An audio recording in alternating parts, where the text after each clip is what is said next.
তার উপর মুতাওয়াক্কিলুনা আলাল্লাহ, তোমাদের সাধ্যের সবটুকু করার পরে তারপরে তোমরা তাওয়াক্কুল করবে। কি সুন্দর ইসলাম। এক সাহাবী বললেন, ইয়া রাসূলুল্লাহ, আমি উটে চড়ে এসেছি, তো আপনি তো আমাদেরকে তাওয়াক্কুলের ওয়াজ করেছেন, আমি উটের রশিটা গাছের মধ্যে না বেঁধে যদি শুয়ে থেকে আল্লাহর উপর তাওয়াক্কুল করি, উটটা থাকবে না? বিশ্বনবী বললেন, না, তোমার উট থাকবে না, আগে রশি দিয়ে উটটা বাঁধো। ইআকিলহা সুম্মা তাওয়াক্কাল আলাল্লাহ, আগে টাইট করে রশি দিয়ে গাছের সাথে উটের রশিটা বাঁধো, এরপর আল্লাহর উপর তাওয়াক্কুল করো। এটার নাম তাওয়াক্কুল। চিল্লায় বলেন ঠিক কি না? আপনার পার্টটা আপনার করতে হবে, আপনার যে রোল, এই রোলটা প্লে করতে হবে। আপনার সর্বোচ্চটুকু করার পরে আমরা তাওয়াক্কুল করি একজনের উপর। চিল্লায় বলেন তিনি কে? ওমর ফারুক বললেন, তোমরা মুতাওয়াক্কিলুনা আলাল্লাহ নাও, তোমরা বের হয়ে যাও, খবরদার এরপরে কোনোদিন তোমাদেরকে যেন এই মসজিদের মধ্যে ঘাপটি মেরে গোল হয়ে বসে থাকতে না দেখা যায়। কারণ ফাইদা কুদিয়াতিস সালাতু ফান্তাশিরু ফিল আরদ ওয়াবতাগু মিন ফাদলিল্লাহ। ইসলামের বিধান হচ্ছে যখন নামাজ শেষ মসজিদে বসে থাকা যাবে? চিল্লায় বলেন বসে থাকা যাবে? যাবে না। সর্বোচ্চটুকু করে তারপরে আপনাকে বের হয়ে যেতে হবে। প্রতিদিন সকালবেলা পাখির বাসা থেকে দেখবেন পাখিগুলো খালি পেটে বের হয়ে যায়। আপনাদের এই এলাকায় পাখির বাসা আছে? কি পাখির বাসা আছে? হ্যাঁ, সব পাখি আছে। তো সকালবেলা দেখবেন পাখির বাসা থেকে পাখিগুলো খালি পেটে বের হয়ে যায়। বিকেল বেলায় পাখিগুলোর ওদর পূর্তি করে পেট ভর্তি করে আবার পাখির নিড়ে ফিরিয়ে দেয় কে? কারণ পাখিগুলো তাওয়াক্কুল করেছে কার উপর? পাখিগুলো তাওয়াক্কুল করে যদি পাখির নিড়েই বসে থাকতো, ওদের পেটে খাবার আসতো? কথা বলেন। বিশ্বনবী এটাই বললেন, তাকদু খিমাসান ওয়া তারুহু বিতানান। তোমরা যদি পাখির মতো তাওয়াক্কুল করো, মানে আল্লাহর উপর তাওয়াক্কুল করে জমিনে বের হয়ে যাও, তোমাদেরও রিজিকের দায়িত্ব নিয়ে নিবে কে? সকালবেলা প্রতিটা পাখি না খেয়ে বের হয়ে যায়। একটা পাখির পেটের ভেতরে কোনো দানা পানি নাই, কিন্তু আল্লাহর উপর তাওয়াক্কুল করে পাখিগুলো যখন বের হয়ে যায়, বিকেল বেলা পেট ভর্তি করে ওদর ভর্তি করে আবার পাখির নিরে পাখিগুলোরে ফিরিয়ে দেয় কে? পাখিগুলো কি আমাদের মতো খাবার জমা করে রাখতে পারে? আমরা তো 7 দিনের বাজার একবারে করে ফ্রিজে রাখি। পাখিদের ফ্রিজ আছে না? আছে। আমাদের অতিরিক্ত টাকা হলে আমরা ব্যাংকে ব্যালেন্স করে রাখতে পারি, অ্যাকাউন্ট করে রাখতে পারি। পাখিরাও তো অ্যাকাউন্ট করে রাখে না? না, প্রতিদিন না খেয়ে বের হয়। কালকে ওই পাখিটা কি খাবে, কোন জায়গা থেকে তার রিজিকের ব্যবস্থা হবে, আল্লাহ ছাড়া কেউ জানে। এটার নাম তাওয়াক্কুল। এটার নাম কি? আমাদের সাধ্যের, আমাদের ক্যাপাসিটি, আমাদের ক্যাপাবিলিটির সবটুকু করে আমরা তাওয়াক্কুল করি একজনের উপর। চিল্লায় বলেন তিনি কে? এজন্য ইসলাম আমাদেরকে শিখায়, সালাত যখন শেষ বের হয়ে যাও, কাজে নেমে পড়ো। কাজে কোনো লজ্জা নাই, পরিশ্রমে কোনো লজ্জা আছে? যিনি রিক্সা চালায় এতে তার কোনো লজ্জা আছে? দিনমজুর, কুলি, ঠেলা গাড়ি চালায়, ছোট্ট ব্যবসা করে, এতে কোনো লজ্জা আছে? লজ্জা নাই। খেয়াল রাখবেন, লজ্জা হচ্ছে অলসতায়। লজ্জা কিসে? বিষ্ণু ঈসা ইসলাম বলেছেন, মা আকালা আহাদুন তুআমান কাত্তু খায়রুম মিন আইয়াকুলা মিন আমালি ইয়াদি। নিজ হাতে উপার্জিত খাবারের চেয়ে, অর্থের চেয়ে শ্রেষ্ঠ খাবার পৃথিবীর কোন মানুষ কোনদিন ভক্ষণ করে নাই। চিল্লায় কোন সুবহানাল্লাহ। শ্রেষ্ঠতম খাবার নিজ হাতে উপার্জিত খাবার। ঘাম জড়িয়ে যে অর্থ উপার্জন করা হয়, যে ইনকাম করা হয়, এটা হালাল। আর হালাল খেয়ে দোয়া করলে কবুল করে কে? এজন্য খেটে খাওয়া মানুষ, শ্রমজীবী মানুষ আর মেহনতি মানুষদেরকে বিশ্বনবী খুব ভালোবাসতেন। তারা বিশ্বনবীর বন্ধু আর বিশ্বনবী ছিল তাদের বন্ধু। সুবহানাল্লাহ পড়েন। এত ভালোবাসতেন বিশ্বনবী খেটে খাওয়ার মেহনতি মানুষদেরকে। সব সময় বিষ্ণু ইসলাম তাদের জন্য দোয়া করতেন। এজন্য যারা খেটে খায় তারা কপালওয়ালা, তারা মুস্তাজাবুদ দাওয়া। তারা কি? মুস্তাজাবুদ দাওয়া মানে এমন ব্যক্তি যে ব্যক্তি দোয়া করতে দেরি হয় কিন্তু দোয়া কবুল হতে দেরি হয় না। আপনারা এখানে ব্যবসা করেন কে কে? দেখি তো, হাত তুলেন তো। ব্যবসা, মাশাআল্লাহ, অনেক ব্যবসায়ী আছে তো দেখি। আচ্ছা, হাত নামান। চাকরি করেন কে কে? চাকরিও তো অনেক করে দেখি, হাত নামান। প্রবাসী, ছুটিতে দেশে আসছেন। হুজুর আমি আছি, কই? আপনি দেখতে আসছেন? মাশাআল্লাহ। কোন দেশে থাকেন? সৌদি আরব। আলহামদুলিল্লাহ। সৌদিতে ভাল লাগে নাকি সৌদি স্বপ্নের দেশ, খাটতে খাটতে জীবন শেষ? ইনশাআল্লাহ। আচ্ছা, ইউনিভার্সিটির স্টুডেন্ট আছো কারা কারা দেখি? মাশাআল্লাহ, হাত নামাও। ক্লাস 5 থেকে ইন্টারমিডিয়েট পর্যন্ত পড়াশোনা করতেছো অথবা দাখিল আলিম পর্যন্ত, কারা কারা দেখি? মাশাআল্লাহ, হাত নামাও, হাত নামাও। একবারও যারা হাত তোলেন না এবার তারা হাত তোলেন। আপনারা কি করেন? হ্যাঁ, বেকার। বাংলাদেশে চাকরির বাজার খুব মন্দা, ঠিক কিনা? বাংলাদেশ ইন্ডিয়াতে চাকরি পেতে অনেক কষ্ট। সামান্য একটা পদের জন্য যেখানে চেয়েছে ক্লাস 8 পাস, এখানে ডবল মাস্টার ডিগ্রি অ্যাপ্লাই করছে কয়েক লক্ষ। এজন্য আমাদেরকে উদ্যোক্তা হতে হবে। You have to be the entrepreneur. আমাদের উদ্যোক্তা দরকার, বেশি বেশি নতুন নতুন উদ্যোক্তা। নিজেই এমন আইডিয়া নিয়ে আসবে যে আইডিয়া বিক্রি করে দুর্দান্ত আইডিয়া দিয়ে তুমি পুরো দেশ কাঁপিয়ে দিতে পারো। পারা যাবে না ছেলেরা? আইডিয়ার অনেক দাম। You have to generate new ideas. নতুন নতুন আইডিয়া এনে মানুষ গোটা বিশ্বকে তাক লাগিয়ে দিচ্ছে। এই যে গত কয়েক বছর আগে কারের একটা রাইড চালু হয়েছে, নাম হয়েছে উবার। কি নাম? ঢাকায় যারা চলাফেরা করেন তারা হয়তো চলেছেন। উবারের নাম শুনছেন না? এই উবার কোম্পানি কি করে জানেন? নিজেদের ব্যবসা নাই, পুঁজি নাই, পাত্তি নাই, অফিস নাই, কিচ্ছু নাই, কোটি কোটি টাকা হাতায় নিচ্ছে। Just idea, just they are generating new ideas. নতুন নতুন আইডিয়া দিয়ে গোটা বিশ্ব কাঁপিয়ে নিয়েছে একটা মোবাইল অ্যাপস এর মাধ্যমে। কিসের মাধ্যমে? Mobile apps. একটা কোম্পানি খুলেছে, গোটা বিশ্বের সব প্রাইভেট কারওয়ালারা ওইখানে রেজিস্ট্রেশন করে আপনি মোবাইলে কোথায় যাবেন, কোত্থেকে যাবেন লিখবেন, গাড়ি আপনার বাড়ির সামনে এসে হাজির। তার একটা পার্সেন্টেজ ওই উবার কোম্পানি পায়। ইউনাইটেড স্টেটস অফ আমেরিকার একটা স্টেট আছে সান ফ্রান্সিসকো, ওইখান থেকে শুরু করছে। 775টা সিটিতে ওদের অপারেশন আছে। বাংলাদেশে ঢাকাতেও আছে। আমি মালয়েশিয়াতে থাকি, ওখানেও আছে, ওখানেও আমরা চড়ি। প্রায় 63টা দেশে ওদের কাজ বাজ আছে।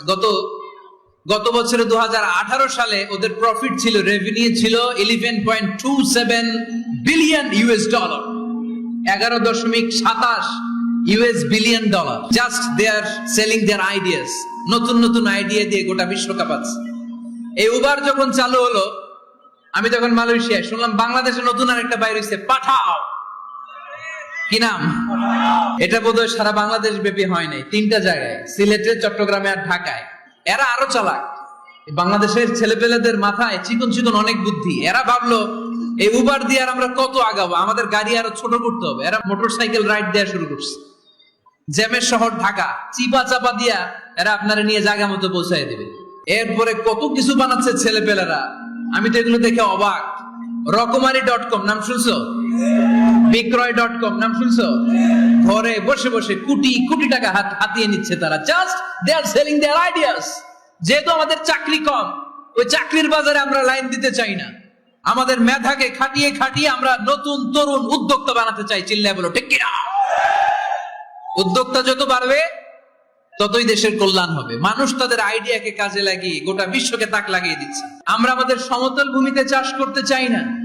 মালয়েশিয়াতে একটা এলাকা আছে ক্যামেরুন হাইল্যান্ড, ওরা পাহাড়ের মধ্যে চাষাবাদ করে গোটা মালয়েশিয়ার খাদ্যদ্রব্যের অভাবকে মুক্ত করে দিয়েছে।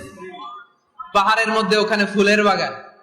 ক্যামেরুন হাইল্যান্ড প্রায় 6000 ফিট উঁচু, প্রচন্ড ঠান্ডা।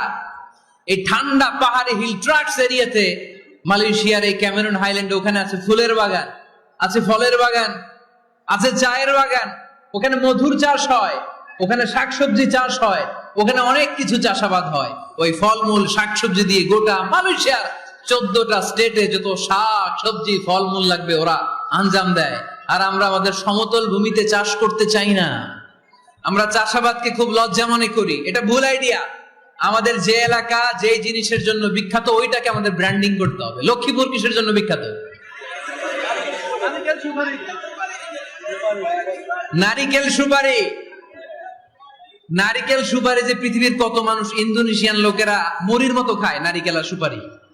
এইটারে আমাদের ব্র্যান্ডিং করতে হবে। যেই দেশে যেটা আছে, যে এলাকা যেই পণ্যের জন্য বিখ্যাত, ওইটা আমাদের ব্র্যান্ডিং করতে হবে। আমাদের আদমজির জুট মিল বন্ধ না? ভাওয়ানি জুট মিল বন্ধ, আমাদের পাট শিল্পকে ধ্বংস করে দিয়ে ইন্ডিয়া এখন ওই কটনের পাঞ্জাবি বানায়, জুট কটনের পাঞ্জাবি, আছে না নাই? পুরা বাংলাদেশের মার্কেট এই জুট কটনের পাঞ্জাবি দিয়ে সয়লাভ। আমাদের বাংলাদেশের পাট দিয়ে যদি আমরা মিহি পাঞ্জাবি বানাতে পারতাম, গোটা বিশ্ব বাজারকে আমরা দখল করে নিতে পারতাম, ঠিক কিনা? এর জন্য আমাদেরকে নতুন নতুন আইডিয়া জেনারেট করতে হবে। চাকরির পিছনে বসে থাকলে চলবে না। আর আজান যদি হয়ে যায় ছুটে যাব মসজিদে, আর নামাজ শেষ হলে আমরা আমাদের কাজের দিকে চলে যাব। চিল্লায় বলেন ঠিক কিনা? যেটাই করব আমরা ভালোভাবে করব। আল্লাহ বলেছেন লিয়াবলুয়াকুম আইয়ুকুম আহসানু আমালা। আওয়াজ করে উত্তর দিতে হবে। জান্নাতে যেতে হলে 100তে কত নাম্বার পেতে হবে? হ্যাঁ, হয় নাই 51। কি নাম তোমার?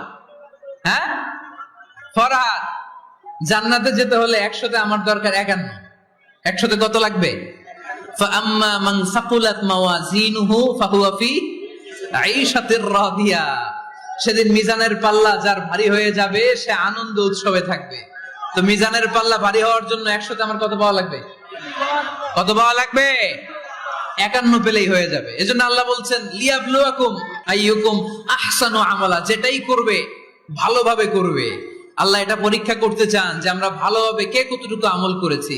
যারা আরবি বোঝেন আলেম ওলামা আপনারা জানেন, এখানে আল্লাহ বলেননি লিয়াবলুয়াকুম আইয়ুকুম আকসারু আমালা। আল্লাহ এটা দেখতে চান যে তোমাদের মধ্যে থেকে কে বেশি আমল করে। এটা বলছে আল্লাহ? বলে নাই। আল্লাহ বলেছে লিয়াবলুয়াকুম আইয়ুকুম আহসানু আমালা, যে ভালো করে করে। এজন্য আমরা যাই করি না কেন কি করে করব? আওয়াজ করে বলতে হবে। কেমন করে করব? যে কোনো কাজ করো না ভাই, যে কোনো কাজ করো তা যেন হয় সবার চেয়ে সবচেয়ে সুন্দর।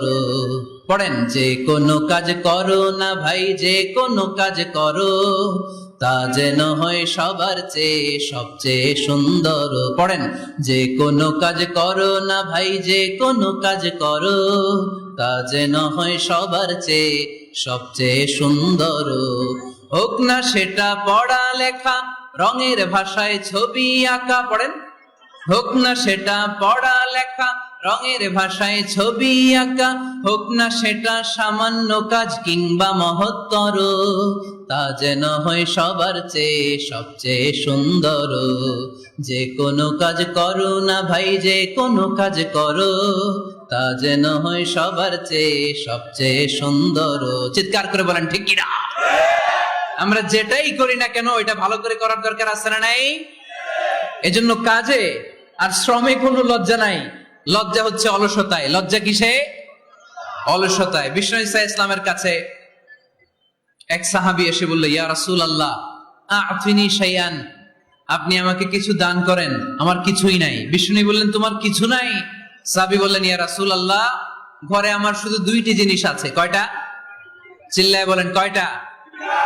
এক হচ্ছে একটা জামা, 2 হচ্ছে পানি খাওয়ার একটা জগ। বিষ্ণু বললেন, এই 2টাই নিয়ে আস। বিশ্বনবীর কথা শুনে ওই সাহাবী ঘর থেকে জামা নিয়ে আসলেন, পানি খাওয়ার জগ নিয়ে আসলেন। বিশ্বনবী সাল্লাল্লাহু আলাইহি ওয়াসাল্লাম ওনার মুবারক হাত দিয়ে এক হাতে জামা ধরে আরেক হাতে পানির জগটা ধরে সাহাবীদের দিকে উদ্দেশ্য করে বললেন, মাইয়াশতারি হাদাইন, এই 2টা জিনিস কেনার মতো কে কে আছে দেখি? কয়েকজন হাত তুললো। বিশ্বনবী বললেন, কত দিয়ে কিনবা? এক সাহাবী বলে, ইন্নী আশতারিহিমা বিদিরহাম। ও নবী, যদিও এগুলো আমার দরকার নাই, কিন্তু আপনি যেহেতু নিলামে ডাক তুলেছেন, ইয়া রাসূলুল্লাহ ইয়া হাবিবাল্লাহ, আপনার সম্মানে আমি 1 দিরহাম দিয়ে 2টা জিনিস কিনে নেব। 1 দিরহাম, একটা জামা, একটা পানি খাওয়ার জগ, দাম কত? 1 দিরহাম। বিশ্বনবী বললেন, না না, 1 দিরহাম তো অনেক কম হয়ে যায়। মাইয়াজিদু আলা যালিক, এর চেয়ে বেশি দামে কে কিনবা? আরেক সাহাবী হাত তুলে বলতে লাগলেন, ইয়া রাসূলুল্লাহ ইয়া হাবিবাল্লাহ ওয়া ইন্নী আশতারিহিমা বিদিরহামাইন, আমি এই জামাটার পানি খাওয়ার জগটা 1 দিরহাম নয় 2 দিরহামের বিনিময়ে কিনতে চাই। বিষ্ণু ঈসা ইসলাম ওই সাহাবাকে দিয়ে দিলেন। দিয়ে 2 দিরহাম নিয়ে যে লোকটা ভিক্ষা করতে এসেছিল তার হাতে 2 দিরহাম দিয়ে বললেন, যাও 1 দিরহাম দিয়ে ঘরে খাবার কিনে দিয়ে আসো, 1 দিরহাম দিয়ে একটা কুঠার কিনে নিয়ে আসো। শুনতেছেন? কি কিনে নিয়ে আসো? কুঠার দিয়ে কি করে? গাছ কাটে। ওই সাহাবী কুঠার কিনে নিয়ে আসার পরে বিশ্বনবী নিজ হাতে কুঠারের মধ্যে একটা কাঠের হাতল লাগাই দিলেন। আল্লাহু আকবার। হাতল ছাড়া কুঠার ইউজ করা যাবে? বিশ্বনবী নিজ হাতে ওই কুঠারের ভিতরে একটা হাতল লাগাই দিলেন আর বললেন, লা উরিদু আন আরাকা 15 আইয়াম। এই কুঠার নিয়ে জঙ্গলে যাও, গায়ে অনেক শক্তি আছে, কাঠ কাটো, এই কাঠ কেটে বাজারে বিক্রি করো, সামনের 15 দিন যেন আমি আমার চোখের সামনে তোমার না দেখি। বিশ্বনবীর পরামর্শ অনুযায়ী কুঠার নিয়ে ওই সাহাবী জঙ্গলে চলে গেলেন। কাঠ কেটে বাজারে বিক্রি করতে করতে 15 দিন পরে 10 দিরহাম নিয়ে বিশ্বনবীর দরবারে হাজির হয়ে গেলেন। 10 দিরহাম নিয়ে বিশ্বনবীর কাছে হাজির হয়ে গেলেন। সাহাবী এসে বলল, ইয়া রাসূলুল্লাহ, এখন আর আমার ভিক্ষা করা লাগে না, আমার গায়ে অনেক শক্তি আল্লাহ দিয়েছে, আই এম ভেরি এনার্জেটিক। আপনার দেয়া বরকতের কুঠার দিয়ে আমি কাঠ কেটে কেটে স্বাবলম্বী হতে শুরু করেছি। সুবহানাল্লাহ পড়েন।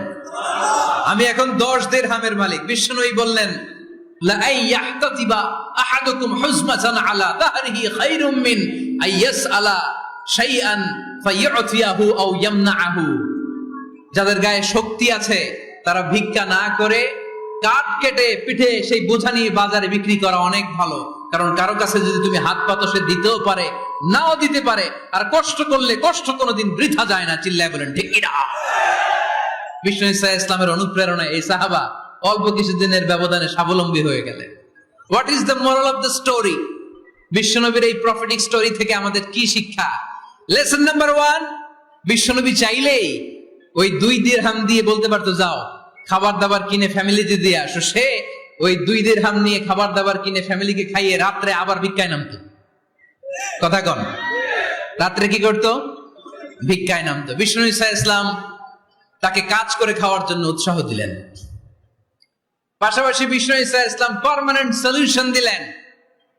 এজন্য পার্মানেন্ট সলিউশনের ব্যবস্থা করতে হবে। অনেকে আমরা যাকাত দেই, যাকাতের শাড়ি দেই, যাকাতের লুঙ্গি দেই, আছে না নাই? না, যাকাতের শাড়ি, যাকাতের লুঙ্গি বলতে কোনো কথা ইসলামে নাই। এগুলো খুব কম দামি শাড়ি, যাদেরকে এগুলো দেয়া হয় তাদেরকে অপমান করা হয়, ঠিক কি না? আল্লাহ বলেছেন, ওয়ালাকাদ কাররামনা বানি আদম, I have dignified the status of the sons of Adam. আমি আদমের সব সন্তানদেরকে সম্মানিত করেছি। সুবহানাল্লাহ পড়েন। আপনাদের চেয়ে সম্মানিত কেউ আছে? মানুষের চেয়ে সম্মানিত গোটা বিশ্বে আর কোনো মাখলুকাত আছে? নাই। এজন্য যাকাতের শাড়ি দেয়া যাবে না, যাকাতের লুঙ্গি দেয়া যাবে না। যাকাতের শাড়ি আপনারা দেখছেন, এটারে একবার ধোয়ার পরে দ্বিতীয়বার পরা যায় না। মশারি কি পাতলা, এর চেয়েও পাতলা। এই জন্য যাকাতের শাড়ি, যাকাতের লুঙ্গি বলতে ইসলামে কোনো পরিভাষা নাই। আপনাকে স্বাবলম্বী করে দেওয়ার চেষ্টা করতে হবে। যারা বিজনেস ম্যাগনেট আছেন, তারা একসাথে হয়ে একটা স্ট্রং যাকাত ম্যানেজমেন্ট প্ল্যাটফর্ম করতে পারেন, যেখান থেকে আপনারা বিভিন্ন থানায়, বিভিন্ন গ্রামে বাছাই করে করে কিছু ভাইদেরকে যাকাত দিতে পারেন স্বাবলম্বী করার উদ্দেশ্যে। যেই ফ্যামিলিকে আছে, কি নাম এটার? পল্লী উন্নয়ন ক্লাব। মাশাআল্লাহ, যাকাত ফান্ড দিয়ে বিদেশে লোক পাঠায়। এর চেয়ে সুন্দর পদ্ধতিতে যাকাত বিতরণ আর হতে পারে? যেই লোকটাকে, যেই ছেলেটাকে বিদেশে পাঠানো হয়েছে, ওই ফ্যামিলিটা আর কোনোদিন যাকাতের শাড়ি নেওয়ার জন্য লাইনে দাঁড়াবে? যেই ছেলেটাকে ওনারা অস্ট্রেলিয়ান গাভী কিনে দিছে, দুধ বিক্রি করে যেই ফ্যামিলিটা স্বাবলম্বী হতে শুরু করেছে, তারা আর কোনোদিন যাকাতের লাইনে যেয়ে দাঁড়াবে না। এজন্য যাকাত দিতে হবে স্বাবলম্বী করার জন্য। ইসলাম আমাদেরকে এটাই শিখিয়েছে, কাজ করে খেতে হবে। কাজে লজ্জা নেই, লজ্জা হচ্ছে অলসতায়। লজ্জা কিসে? আজকের আলোচনা থেকে এটা মুখস্থ করে নিতে হবে। কাজে লজ্জা নেই, ইয়াংস্টারেরা শ্রমে লজ্জা নেই, পরিশ্রমে লজ্জা নেই, লজ্জা অলসতায়। লজ্জা কিসে? আরো জোরে। নবীরা কি এমনি এমনি বসে বসে খাইছে? কঠিন পরিস্থিতিতেও নবীরা পরিশ্রম করে উপার্জন করা লেগেছে, ঠিক কিনা? সাইয়েদনা মারিয়াম আলাইহিস সালাম, যার নামে আল্লাহ তাআলা কোরআনে একটা সূরা দিলেন, উনি পৃথিবীতে এমন একজন মহিয়সী নারী, যেই নারীর গর্ভে, যেই নারীর পেটের ভেতরে স্বামীর স্পর্শ ছাড়া সন্তান দিয়েছে কে? সাইয়েদনা ঈসা আলাইহিস সালাম পেটে আসলেন। মারিয়াম আলাইহিস সালাম লজ্জা পেলেন। হায় হায়, কেমন করে এলাকাবাসীদের কাছে আমি আমার মুখ দেখাবো? বিয়ে করি নাই, স্বামী নাই, বিয়ে হয় নাই, স্বামী নাই, কিন্তু পেটে সন্তান চলে এসেছে। হায় হায়, এলাকায় কেমনে মুখ দেখাবো, লজ্জায় পড়ে মারিয়াম আলাইহিস সালাম এলাকা থেকে চলে গেলেন। কি অবাক করে কাণ্ড! বাচ্চা ভূমিষ্ঠ হওয়ার জন্য, বড় হওয়ার জন্য 6 মাস 7 মাস লাগে নাই, পেটে বাচ্চা আসার সাথে সাথে বাচ্চাটারে বড় করে দিয়েছে কে? সাইয়্যিদাতুনা মারিয়াম আলাইহিস সালাম এবার বসে বললেন, বুঝতে আরম্ভ করলেন প্রেগন্যান্সির পেইন উঠেছে। হঠাৎ করে পেট থেকে বাচ্চা ভূমিষ্ঠ হয়ে যাওয়ার পরে উনি কাঁপতে আরম্ভ করলেন। ক্ষুধার চোটে খাবার কিছু নাই, সামনে ঝর্ণা, উপরে একটা খেজুর গাছ। সাইয়েদনা ঈসা আলাইহিস সালামকে কোলে নিয়ে মনে মনে ভাবে, হায় রে, কেউ যদি একটু খেজুর পেড়ে দিত, এই ক্ষুধার মুহূর্তে আমি খেজুর খেয়ে পেটের ক্ষুধা নিবারণ করতাম।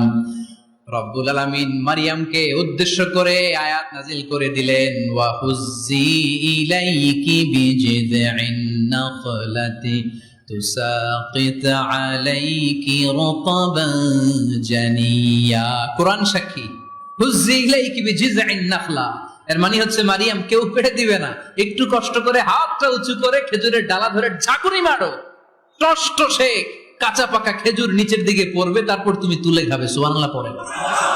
আল্লাহ চাইলে অটোমেটিক্যালি কারামাত হিসেবে খেজুরগুলো নিচে ফেলতে পারতেন না? কথা কোন? খেজুরগুলো অটোমেটিক্যালি নিচের দিকে পড়ছে? পড়ে নাই। আল্লাহ শিক্ষা দিয়েছে, যেই পরিস্থিতিতে থাকো না কেন, তোমাকে শ্রম ব্যয় করে কষ্ট করে তোমার উপার্জন করতে হবে, রিজিকের বন্দোবস্ত করতে হবে। চিল্লায় বলেন ঠিক কিনা? ইসলাম আমাদেরকে এটাই শিখিয়েছে, কাজে লজ্জা নাই। আবার বিশ্বনবী বললেন, ইন কামাতিস সাআ ওয়া ফি ইয়াদি আহাদিকুম ফাসিলাতুন, তোমাদের কারো হাতে যদি একটা চারা বীজ থাকে, সে যদি দেখে কিয়ামত হতে শুরু করেছে, ফাইন ইসতাতাআ আন ইয়াগরিসাহা ক্বাবলা আন তাকুমাস সাআ ফালইয়াগরিসহা। কারো হাতে একটা চারা বীজ নিয়ত করেছে, চারা বীজটা রোপণ করবে, ইন দা মিন টাইম দেখলো কিয়ামত হতে শুরু করেছে, বিশ্বনবী বললেন, যদি তোমার সুযোগ থাকে কিয়ামত হওয়ার আগে চারা বীজটা রোপণ করে দাও। কথা বুঝতে পেরেছেন? আপনার হাতে একটা চারা বীজ, আপনি প্ল্যান করেছেন এই চারা বীজটা রোপণ করবেন, ইন দা মিন টাইম দেখলেন কি হওয়া শুরু হয়েছে? ইযা জুলজিলাতিল আরদু জিলজালাহা, দ্য বিগেস্ট আর্থকোয়েক, ভূমিকম্প শুরু হয়েছে, কিয়ামত হয়ে যাবে। বিশ্বনবী বললেন, কিয়ামত হইতেছে ওদিকে, আর তোমার হাতে যদি চারা বীজ থাকে, দেরি করো না, কিয়ামত তোমার কাছ পর্যন্ত আসার আগে সুযোগ পেলে চারা বীজটা রোপণ করে দাও। ইসলাম শিখিয়েছে শেষ নিঃশ্বাস পর্যন্ত তোমাকে লড়ে যেতে হবে। এই পৃথিবীতে কেউ কাউকে জায়গা করে দেয় না, জায়গা করে নিতে হবে। এই পৃথিবীটা, the life is not a bed of roses, এটা ফুল বিছানো কোনো ফুল সজ্জা নয়, এটা কণ্ঠকাকীর্ণ। কেউ আপনার স্পেস করে দিবে না, কেউ আপনাকে সুযোগ করে দিবে না, কেউ আপনার জায়গা করে দিবে না, বরং আপনি জায়গা করে নিলে টাইনা নিচে নামাবে। কথা বলেন? এজন্য কখনো অলসতাকে স্থান দেয়া যাবে। রাসূল বাত্তালি দুক্কানু শয়তান, অলস মস্তিষ্ক শয়তানের আড্ডা। অলস যদি কেউ থাকে, এটারে টেনে বেঁধে কাজে নামাবেন। পারা যাবে? আমরা আজকে অলসতাকে নো বলে যাবে মাহফিল থেকে। অলসতাকে আমরা কি বলবো? আওয়াজ করে বলতে হবে, অলসতাকে কি বলবো আমরা? মুমিনের জীবনে কোনো অলসতা নাই। অলস হয় মুনাফিকরা। অলস হয় কারা? চিল্লায় বলতে হবে। মুমিনরা অলস হয়? অলস হয় কারা? এজন্য কোরআনে আল্লাহ একথাও বলে দিলেন, ওয়াইদা কামু ইলাস সালাতি কামু কুসালা ইউরাউনান নাসা ওয়ালা ইয়াযকুরুনাল্লাহা ইল্লা কালিলা। সুবহানাল্লাহ পড়েন। মুনাফিকরা যখন মানুষকে দেখানোর জন্য নামাজে যায়, ওই নামাজে তাদের ইখলাস নাই, ওই নামাজের ভেতরে তাদের কোনো খুশু খুদু নাই, ওই নামাজের ভেতরে আছে শুধু অলসতা। ওই নামাজে কি আছে? কিন্তু আমরা যখন নামাজে যাই, আমাদের অলসতা আছে? আমরা নামাজ পড়লে আমাদের হৃদয়টারে সজীব করে দেয় কে? আমরা ওযু করলে আমাদের মনটাকে চাঙ্গা করে দেয় কে? আমরা মসজিদে ঢুকলে হৃদয়টাকে প্রাণবন্ত করে দেয় কে? মুমিন তো নামাজে গেলে চাঙ্গা হয়, মুমিন ওযু করলে চাঙ্গা হয়। বিষ্ণু ঈসা ইসলাম বললেন, ইয়াকিদু শাইতানু আলা কাফিয়াতি রাসি আহাদিকুম ইদা নাম। খেয়াল করে শুনবেন ভাইরা, চমৎকার একটা হাদিস। আমরা যখন ঘুমোতে যাই, শয়তান আমাদের প্রত্যেকের মাথার পিছনে 3টা অলসতার গিট মারে। কয়টা? আওয়াজ করে বলেন। তিনটা অলসতার গিট মারে। ইয়াকিদু শাইতানু আলা কাফিয়াতি রাসি আহাদিকুম সালাসা উকাদ। তিনটা গিট মারে যখন আমরা ঘুমোতে যাই। অলসতার তিনটা গিট মেরে আমাদের কানের সামনে এসে ফিসফিস করে মন্ত্র পড়তে থাকে, আলাইসা লাইলুন তাওয়িলুন ফারকুদ, আলাইসা লাইলুন তাওয়িলুন ফারকুদ। বিশাল লম্বা রাত, ঘুমাও, অনেক সময় আছে, ঘুমাও। রাত 5টা বেজে যাচ্ছে, তাহাজ্জুদের সময় শেষ হয়ে যাচ্ছে, তখনও শয়তান বলে রাত অনেক লম্বা, ঘুমাও। ফজরের সময় পার হয়ে যাচ্ছে, সূর্য উঠে যাচ্ছে, শয়তান বলে আলাইসা লাইলুন তাওয়িলুন ফারকুদ, এখনো অনেক সময় আছে, লম্বা লম্বা লম্বা চৌড়া রাত পড়ে আছে, তুমি ঘুমাও।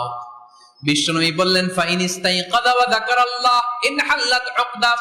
আমার উম্মতের কেউ যখন ঘুম থেকে জেগে ঘুম থেকে ওঠার দোয়া পড়া শুরু করে দেয়, অলসতার প্রথম গিটটা সাথে সাথে খুলে দেয় কে? আপনি ঘুম থেকে উঠেই যখন ঘুম থেকে ওঠার দোয়া পড়বেন, আপনার অলসতার প্রথম গিট খুলে দেয় কে? ঘুম থেকে ওঠার দোয়াটা কি? আলহামদুলিল্লাহিল্লাযী আহইয়ানা বা'দা মা আমাতানা ওয়া ইলাইহিন নুশুর। প্রশংসা সে আল্লাহ, যে আল্লাহ আমাদেরকে লম্বা একটা ঘুম শেষে, মৃত্যু শেষে আমাদেরকে ঘুম থেকে উঠালেন। এই দোয়াটা পড়ার সাথে সাথে শয়তান যে তিনটা গিট মারছে, ওই তিনটার একটা খুলে দেয় কে? ফাইন তাওয়াদ্দা ইনহাল্লাত উকদা। ঘুম থেকে জেগে ঘুমের দোয়া পড়ার পরে যখন কেউ ওযু করে ফেলে, অলসতার দ্বিতীয় গিটটাও খুলে দেয় কে? ওযু করার পরে ফাইন সাল্লাত ইনহাল্লাত উকদা, নামাজের মুসল্লায় দাঁড়িয়ে যখন নামাজ শুরু করে দেয়, অলসতার 3 নাম্বার গিটটাও খুলে দেয় কে? তিনটা গিট যখন খুলে দেয়, বিষ্ণু ইসা ইসলাম বললেন ফাসবাহা নাশীতাল কলব। নাশীত, তখন মুমিন বান্দা সজীব হয়ে ওঠে, প্রাণবন্ত হয়ে ওঠে, উচ্ছ্বসিত হয়ে ওঠে। ওয়া ইল্লা হাবিসান নাফসি কাসলান। আর যদি ঘুমিয়ে থাকে, তিনটা গিট তার মাথার পেছনে শয়তানের অলসতার লেগে থাকে, তাহলে তার দিনটা শুরু হয় অলসতা দিয়ে, আর সে হয় অলসতার রাজা। চিল্লায় এখন ঠিক কিনা? এজন্য আমরা কি অলস হতে চাই না কর্মঠ হতে চাই? কোন নবীরা কি অলস ছিলেন? পৃথিবীতে কোন নবী অলস ছিলেন? সব নবী কর্মঠ ছিলেন। বিষ্ণু ইসা ইসলাম বললেন মা বাআসাল্লাহু নাবিয়্যান ইল্লা রাআল গানাম। এই পৃথিবীতে এমন কোন নবী নাই যেই নবী বকরি চড়ায় নাই। পৃথিবীতে এমন কোন নবী নাই যেই নবী কি চড়ায় নাই? ছাগল চড়ায় নাই। সাহাবারা বললেন ইয়া রাসূলুল্লাহ আনতা কাযালিক, আপনিও ছাগল চড়াইছেন? বিষ্ণু ইসা ইসলাম বললেন না, আমিও ছাগল চড়িয়েছি। ওয়া ইন্নী আরআহা আলা কারারিতি আহলি মক্কা, আমি তো মক্কাবাসীদের অল্প কিছু পয়সার বিনিময়ে তাদের ছাগলগুলোকে চড়িয়ে দিতাম। সুবহানাল্লাহ পড়বেন না? বিষ্ণু ইসা ইসলাম ছাগল চড়াতেন। ছাগল চড়ানো সহজ কাজ না কঠিন কাজ? কেন কঠিন এটা? হ্যাঁ, টেরা খুঁটি মারে। হ্যাঁ, কি করে? বসে থাকতে হয়। তো ছাগল যারা পালে তারা জানে ছাগল পালা কত কষ্ট। ওরে ডানে টান দিলেও কই যায়, রশি ধরে বায়ে টান দিলে কই যায়, সামনে টানলে কই যায়, পিছনে টানলে কই যায়। সারা সপ্তাহ আপনি সময় পান না এটারে গোসল করাবেন। ভাবলেন আজকে জুমার দিন আমিও গোসল করি, এটারে গোসল করাই। এটারে আপনি পুকুর ঘাটে নিবেন, টান দিয়েছেন, ওর বাপের কিরা ও 1 ইঞ্চিও সামনে যাবে না। ঠিক কি না? এই টেরা প্রাণী আল্লাহর কি কি মহিমা! আল্লাহ তাআলা পৃথিবীর সবচেয়ে শ্রেষ্ঠতম মানুষদেরকে ছাগল চড়িয়ে ছেড়েছেন। ঠিক কি না? মা বাআসাল্লাহু নাবিয়্যান ইল্লা রাআল গানাম। এই পৃথিবীতে এমন কোন নবী ছিল না যে নবীরা ছাগল চড়ায় নাই।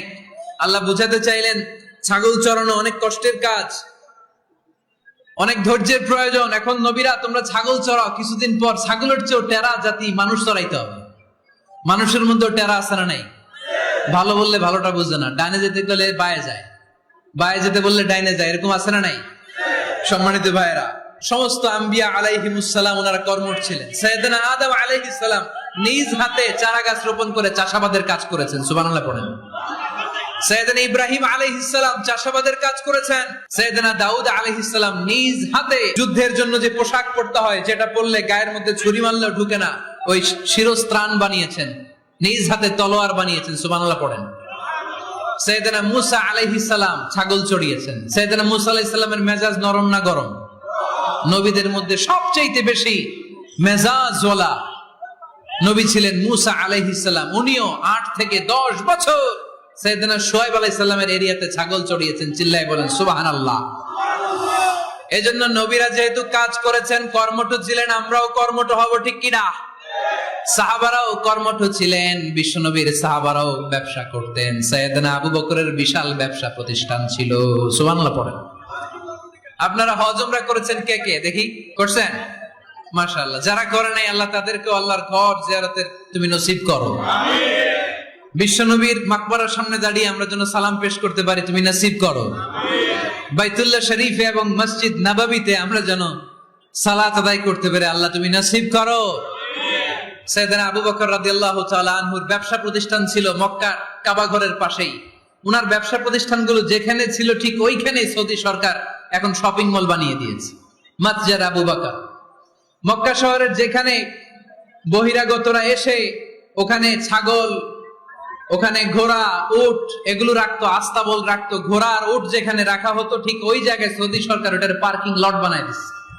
মানে যেখানে আগে সাহাবাদের ব্যবসার জায়গা ওইখানে বর্তমানে শপিং মল। যেখানে আগের সময়কাল সাহাবারা উট আর ঘোড়া রেখে বাঁধতো, ওইখানে এখন গাড়ি ঘোড়া রাখার ব্যবস্থা করা হয়েছে। সাইয়েদনা আবু বকর অনেক বড় ব্যবসায়ী ছিলেন। ওনার নিজ টাকা দিয়ে হাবাসা থেকে আসা সাইয়েদনা বেলালকে তিনি 20,000 স্বর্ণ মুদ্রা দিয়ে উমাইয়া ইবনে খালাফের কবল থেকে তিনি মুক্ত করেছেন। সাইয়েদনা উসমান যুন্নুরাইন বড় ব্যবসায়ী ছিলেন। নিজের টাকা দিয়ে মদিনার মুসলমানেরা পানি খেতে পারে না, বিইরে রুমা নামে একটা কুয়া ছিল, এই কুয়ার মালিক ছিল ইহুদি। মুসলমানেরা পানি খেতে গেলে এসে বকা দিত, পানি খেতে দিত না। বিশ্বনবী বললেন, আমার সাহাবীদের মধ্যে এমন কি কেউ নাই নিজের অর্থায়নে বীরে রুমা কিনে মুসলমানদেরকে দিয়ে দিবে? সাইয়েদনা উসমান যুন্নুরাইন বলল, ইয়া রাসূলুল্লাহ, আপনার খেদমতে আমি হাজির। মুহূর্তের মধ্যে সাইয়েদনা উসমান যুন্নুরাইন নিজের অর্থায়নে বীরে রুমাটা কিনে মুসলমানদের জন্য সদকা করে দিয়েছে। তো ব্যবসা না করলে, কর্মঠ না হলে, উপার্জন না হলে সদকা করা যাবে? চিল্লায় বলেন করা যাবে। সুনানে তিরমিজির বর্ণনা, বিষ্ণু ঈসা ইসলাম মক্কা থেকে যত সাহাবারা হিজরত করে মদিনায় এসেছে, মদিনাতে কোন না কোন সাহাবার সাথে বিশ্বনবী ভ্রাতৃত্বের বন্ধনে আবদ্ধ করে দিয়েছে। সুবহানাল্লাহ পড়েন। এজন্য মক্কা থেকে যারা এসেছে এদেরকে বলে মুহাজির, এদেরকে কি বলে? আর মদিনায় যারা ছিল এদেরকে বলে আনসার, এদেরকে কি বলে? আওয়াজ করে উত্তরে দিবেন। মক্কা থেকে যারা এসেছে তাদের নাম মুহাজির, আর যারা মদিনার সাহাবী তাদের নাম আনসার। মক্কা থেকে হিজরত করে যে সমস্ত সাহাবারা এসেছিল তারা ছিল মদিনার মেহমান।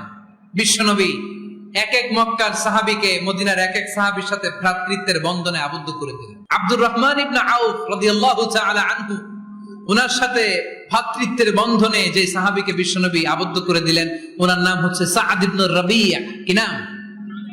মদিনার অনেক বড় ব্যবসায়ী। বিশ্বনবী বললেন, ও আব্দুর রহমান ইবনে আউফ, সম্পদ ছেড়ে দিয়ে, পরিবার ছেড়ে দিয়ে, স্থাবর অস্থাবর সব ছেড়ে দিয়ে আল্লাহ রাসূলের ভালোবাসায় মক্কা থেকে মদিনায় এসেছো। মদিনায় তোমার চিন্তা নাই, সাদ ইবনে রবিকে আমি তোমার ভাই বানিয়ে দিলাম। সাদ ইবনে রবি তোমার আপন ভাইয়ের মতো। সাদ ইবনে রবি বলল, আব্দুর রহমান, জীবনে তোমারে কোনোদিন দেখি নাই, তোমারে আমি চিনি না, তোমার নাম শুনি নাই, কিন্তু বিশ্বনবী তো তোমার দায়িত্ব আমাকে দিয়েছে। আমার চেয়ে বড় ধনী এই মদিনার মধ্যে দ্বিতীয় কেউ নাই। আজ থেকে তুমি আমার ভাই, আজ থেকে তুমি আমার কি? আল্লাহ আমাকে যত সম্পত্তি দান করেছে তার অর্ধেক সম্পত্তি আমি তোমার নামে দিয়ে